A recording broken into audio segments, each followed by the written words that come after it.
Welcome to physics with B K Patel sir classes, जहां पर आपको मिलेंगे फिजिक्स के best knowledge and best example. So let's start our class. Welcome to my physics class. आज का हमारा टॉपिक है न्यूटन के गति का द्वितीय नियम, Newton seconds law of motion. किसी वस्तु के संवेग में परिवर्तन और उस वस्तु पर आरोपित बल के मध्य संबंध बताने के लिए न्यूटन ने नियम दिया, जिसे न्यूटन के गति का द्वितीय नियम कहते हैं, जिसके अनुसार किसी वस्तु के संवेग में होने वाला परिवर्तन उस वस्तु पर आरोपित बल के अनुक्रमानुपाती होता है और यह परिवर्तन बल की दिशा में होता है। तो किस प्रकार से होता है यह देखते हैं। आज के क्लास में हम लोग न्यूटन के गति का द्वितीय नियम और साथ ही साथ इसका गणितीय रूप एवं इसके अलग अलग प्रकार से बल का मात्रक जो है हम लोग आज के क्लास में हम लोग देखते हैं। तो देखिए, न्यूटन के गति का द्वितीय नियम, इसका गणितीय रूप। नियम के अनुसार किसी वस्तु के संवेग में होने वाला परिवर्तन उस वस्तु पर आरोपित बल के अनुक्रमानुपाती होता है, अर्थात वस्तु पर जितना अधिक बल आरोपित करेंगे उसके संवेग में उतना ही अधिक परिवर्तन होगा, और यह होने वाला परिवर्तन जो है वस्तु पर आरोपित बल की दिशा में ही होता है। अर्थात वस्तु पर अगर बल आरोपित करते हैं तभी उसके संवेग में परिवर्तन होता है, अन्यथा नहीं होता है। तो देखते हैं आज के क्लास में हम लोग इसका गणितीय रूप। इसके लिए देखिए,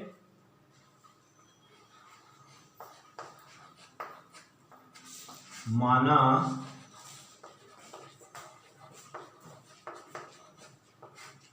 m द्रव्यमान का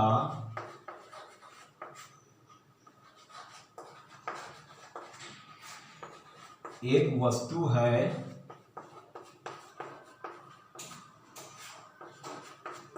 जिसका वेग भी है। क्लियर? मान लेते हैं m द्रव्यमान का एक वस्तु है जिसका वेग भी है। इस पर बाह्य बल F सदिश के फॉर्म में F आरोपित करने से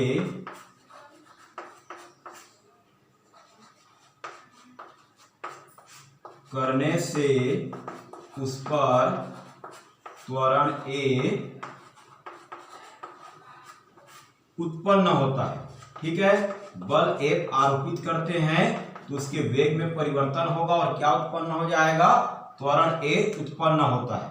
ठीक है, और जैसे हम लोग उस पर बल आरोपित करते हैं क्या होता है? उसके संवेग में परिवर्तन होगा। ठीक है, तो त्वरण A उत्पन्न होता है।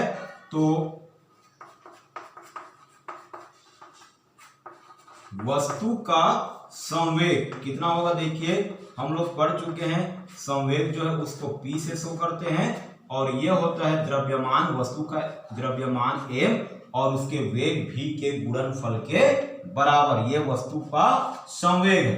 ठीक है, अब कुछ समय के पश्चात जब बल F आरोपित करते हैं तो क्या होगा? इसके संवेग में परिवर्तन हो जाए।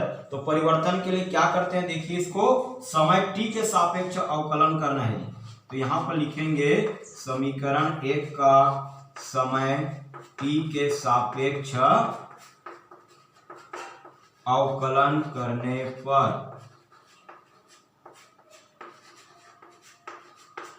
ठीक है, तो समय t के सापेक्ष इसका अवकलन करेंगे तो क्या प्राप्त होगा? देखिए, dp/dt अर्थात संवेग में परिवर्तन की दर। यहां पर देखिए क्या होगा? d/dt और इधर mv। आगे इसको हम लोग सॉल्व करते हैं। तो देखिए, संवेग में परिवर्तन सदिश के फॉर्म में dp/dt, क्योंकि यहाँ पर देखिए m क्या है? नियत है। मान लेते हैं वस्तु का द्रव्यमान नियत राशि है, बाहर करेंगे इसको, और यहाँ पर क्या है? देखिए, वेग में परिवर्तन dp/dt, तो यह हो जाएगा संवेग में परिवर्तन की दर dp/dt = m, और ये क्या? देखिए, वेग में परिवर्तन अपान समय अंतराल, जो वस्तु पर उत्पन्न होने वाले त्वरण a के बराबर होता है। तो इसकी जगह में हम लोग लिख सकते हैं a।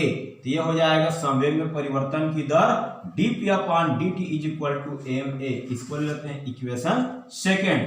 तो देखिए, यहाँ पर न्यूटन के गति के द्वितीय नियम से क्या बोला गया है?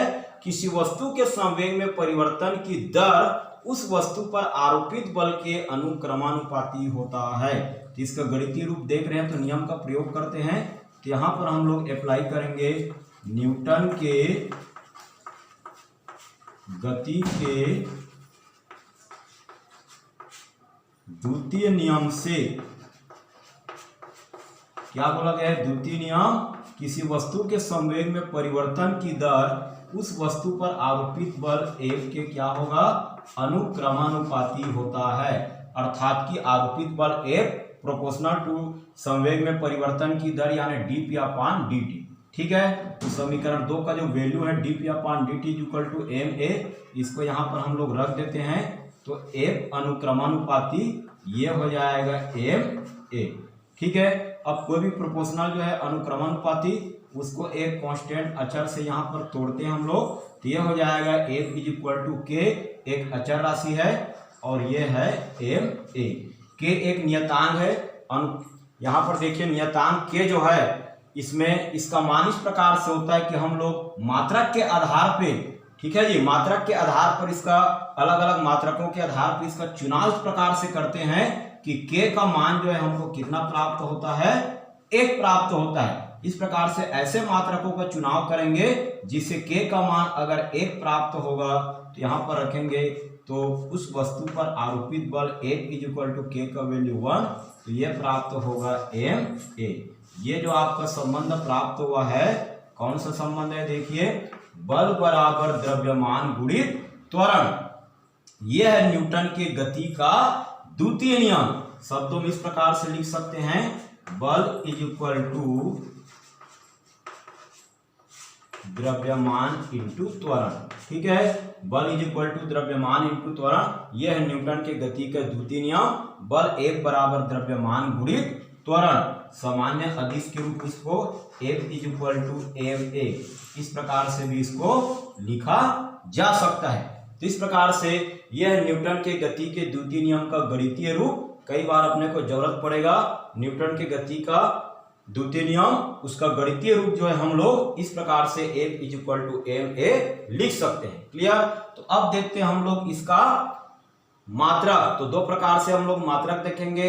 एक जो है आपका निरपेक्ष मात्रक, एक बार SI पद्धति में और एक बार CGS पद्धति में, और दूसरा देखेंगे हम लोग गुरुत्वीय मात्रक, जब वह गुरुत्व के अधीन प्रभावित होता है, अर्थात वस्तु पर बल जो है नीचे से ऊपर लगाते हैं, गुरुत्व के अधीन अगर यह प्रभावित होता है सब उस समय त्वरण A जो है उसको गुरुत्वीय त्वरण G से शो करेंगे। इसको भी हम लोग SI और CGS यूनिट के आधार पर अलग अलग प्रकार से देखेंगे। तो नंबर A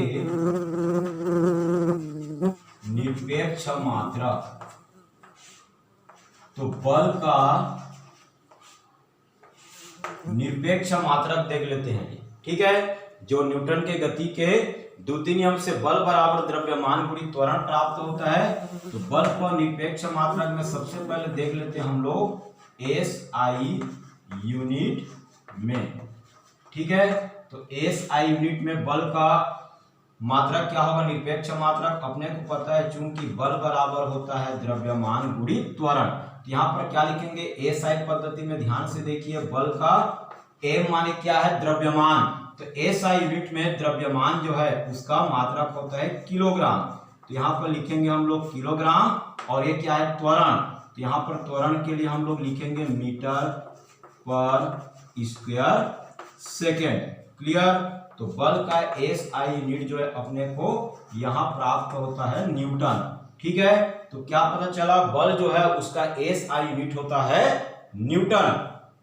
अब क्वेश्चन ये आता है कि न्यूटन किसे कहते हैं? तो एक न्यूटन वह बल है जो 1 किलोग्राम द्रव्यमान के वस्तु पर आरोपित करने से उस पर 1 मीटर प्रति वर्ग सेकेंड का त्वरण उत्पन्न कर देता है। तो उस स्थिति में आरोपित बल को 1 न्यूटन कहा जाता है। क्लियर? इसका आगे जरूरत पड़ेगा। अब देख लेते हैं सेकेंड निरपेक्ष मात्रक में CGS यूनिट में, सेंटीमीटर ग्राम सेकेंड यूनिट में। तो देखिए यहाँ पर बल F is equal to M द्रव्यमान। तो CGS पद्धति में यहाँ पर देखिए द्रव्यमान का मात्रक क्या होता है? ग्राम। और त्वरण, तो त्वरण के लिए हम लोग प्रयोग करते हैं CGS यूनिट में सेंटीमीटर प्रति वर्ग सेकेंड। तो CGS यूनिट में बल का मात्रक हो जाता है डाइन। ठीक है इतना। तो CGS यूनिट में बल का मात्रक हो गया डाइन। अब क्वेश्चन ये आता है कि डाइन किसे कहते हैं। डाइन वह बल है जो 1 ग्राम द्रव्यमान वाले वस्तु पर आरोपित करने से उस पर 1 सेंटीमीटर प्रति वर्ग सेकेंड का त्वरण उत्पन्न कर सके, तो इसके लिए आरोपित बल को एक डाइन कहा जाता है। क्लियर इतना।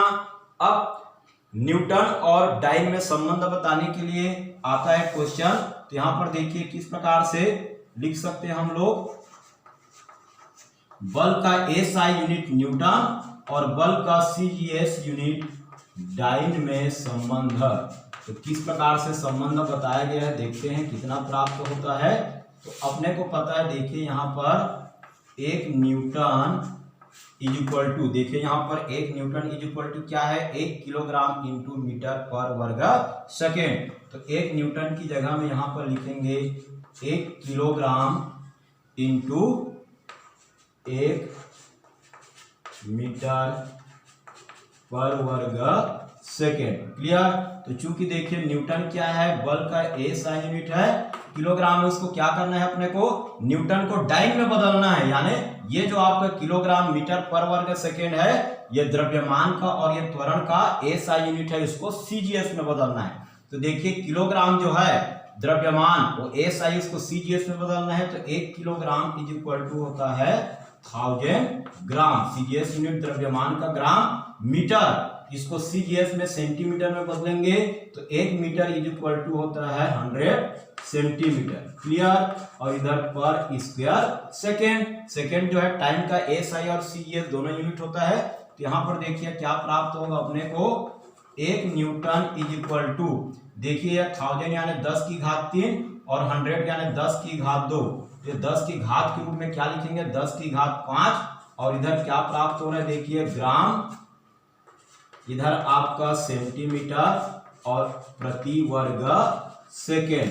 क्लियर यहाँ तक। तो यहाँ देखिए क्या प्राप्त होगा, 1 न्यूटन इज इक्वल टू 10 की घात 5 ग्राम सेंटीमीटर प्रति वर्ग सेकेंड। यहाँ देखिए ग्राम सेंटीमीटर प्रति वर्ग सेकेंड को क्या लिख सकते हैं जी, 1 डाइन 1 का मल्टीप्लाई करेंगे तो अपने को 10 की घात 5 डाइन ही प्राप्त होगा। तो इस प्रकार से 1 न्यूटन इज इक्वल टू होता है 10 की घात 5 डाइन। यह बल का SI और CGS यूनिट में संबंध है। या फिर 1 डाइन बराबर इसको लिख सकते हैं 10 की घात ऋण 5 न्यूटन, यानी इसको लिखा जा सकता है, या 1 डाइन बराबर 10 की घात ऋण 5 न्यूटन। ठीक है। इस प्रकार से यह बल का SI और CGS यूनिट में संबंध है। इस प्रकार से यह हो गया निरपेक्ष मात्रा। अब देख लेते हैं सेकेंड बल का गुरुत्वीय मात्रा। देखते हैं अगला बल का गुरुत्वीय मात्रा। तो गुरुत्वीय मात्रा क्या होता है, अगर वस्तु जो है वह पृथ्वी की सतह से नीचे से ऊपर या ऊपर से नीचे गति करता है तो उसका जो त्वरण है, गुरुत्वीय त्वरण, ग्रेविटी, वो प्रभावित होता है जी। तो SI यूनिट में ध्यान दीजिए, SI यूनिट में जो द्रव्यमान है उसको अपने को लेना है किलोग्राम, और जो त्वरण होता है A उसको लेना रहता है अपने को G, और इसका मान होता है 9.8 मीटर प्रति वर्ग सेकेंड। ठीक है जी। इस प्रकार से गुरुत्वीय मात्रक में द्रव्यमान को किलोग्राम से और त्वरण जो है उसको 9.8 मीटर पर वर्ग सेकेंड लिखा जाता है। और SI यूनिट जो होता है बल का गुरुत्वीय मात्रक में, इसको किलोग्राम भार या किलोग्राम बल भी कहा जाता है। देखते हैं इसके लिए अपने पास सूत्र है न्यूटन की गति के द्वितीय नियम से, बल का बल बराबर द्रव्यमान गुणित त्वरण। तो F is equal to M, तो M की जगह में अपने को लिखना है 1 किलोग्राम, और यहाँ पर देखिए त्वरण A की जगह में G, तो यहाँ पर G का वैल्यू है 9.8 इंटू मीटर पर वर्ग सेकेंड। क्लियर। ये हो जाएगा बल F इज इक्वल टू 9.8 1 जा 9.8, और ये हो जाएगा किलोग्राम मीटर पर वर्ग सेकेंड। क्लियर? तो इसका मान होता है 1 किलोग्राम भार या 1 किलोग्राम बल भी कहा जाता है। क्लियर? तो इस प्रकार से बल का गुरुत्वीय मात्रक में एसआई यूनिट में इसका मान होता है 1 किलोग्राम भार। तो क्या होगा देखिए, इसको 1 किलोग्राम भार वह बल है जब 1 किलोग्राम द्रव्यमान की वस्तु पर आरोपित करने से उस पर 9.8 मीटर प्रति वर्ग सेकेंड का त्वरण उत्पन्न कर सके, तो उस वस्तु के बल जो है उसको 1 किलोग्राम भार कहा जाता है। क्लियर इतना? अब आगे देख लेते हैं हम लोग सीजीएस यूनिट में बल का गुरुत्वीय मात्रक। यहां पर लिखेंगे सीजीएस यूनिट में। ठीक है? तो इसके लिए देखिए बल जो है यहां पर हम लोग ग्राम से, बल जो है उसके लिए द्रव्यमान को ग्राम से दर्शाएंगे और त्वरण जो है ए जिसको जी से शो करेंगे और इसका मान यहां पर लिखेंगे 980 सेंटीमीटर प्रति वर्ग सेकेंड। क्लियर? सीजीएस यूनिट के लिए जब बदलेंगे 9.8 को तो यह आएगा 980 सेंटीमीटर प्रति वर्ग सेकेंड। तो अब बल का मान क्या हो जाएगा देखिए, बल बराबर द्रव्यमान गुणित त्वरण। तो बल बराबर द्रव्यमान की जगह में हम लोगों को लिखना है 1 ग्राम और यहाँ पर देखिए त्वरण ए की जगह में जी और जी का वैल्यू है 980 सेंटीमीटर प्रति वर्ग सेकेंड। जब इसको सॉल्व करेंगे ये आएगा 980, 1 जा 980 और इधर ग्राम सेंटीमीटर प्रति वर्ग सेकेंड। तो आगे सॉल्व करेंगे तो इसको लिखा जा सकता है 1 ग्राम भार। क्लियर? तो इस प्रकार से गुरुत्वीय मात्रक में बल का सीजीएस यूनिट में मान होता है 1 ग्राम भार, अर्थात 1 ग्राम भार वह बल है जो 1 ग्राम द्रव्यमान वाले वस्तु पर आरोपित करने से उस पर 980 सेंटीमीटर प्रति वर्ग सेकेंड का त्वरण उत्पन्न कर सके, तो उस वस्तु पर आरोपित बल को 1 ग्राम भार या 1 ग्राम बल कहा जाता है। इस प्रकार से यह आपका बल का गुरुत्वीय मात्रक हो गया एसआई यूनिट में और सीजीएस यूनिट में। इस प्रकार से आज के क्लास में हम लोगों ने न्यूटन के गति का द्वितीय नियम क्या है, उसका गणितीय रूप क्या होता है और उस पर जो प्राप्त होने वाले बल का एसआई यूनिट और सीजीएस यूनिट में निरपेक्ष एवं गुरुत्वीय मात्रक किस प्रकार से प्राप्त होता है आज के क्लास में हम लोगों ने देख लिया। इसी प्रकार से आगे की क्लास में हम लोग न्यूटन के गति का तृतीय नियम क्या है और इसका मान किस प्रकार से प्राप्त होता है अलग अलग उदाहरणों के साथ देखेंगे। तो इसी प्रकार से फिजिक्स के और भी नॉलेज के लिए मेरे YouTube क्लास को इसी प्रकार से देखते रहिए। Thank you.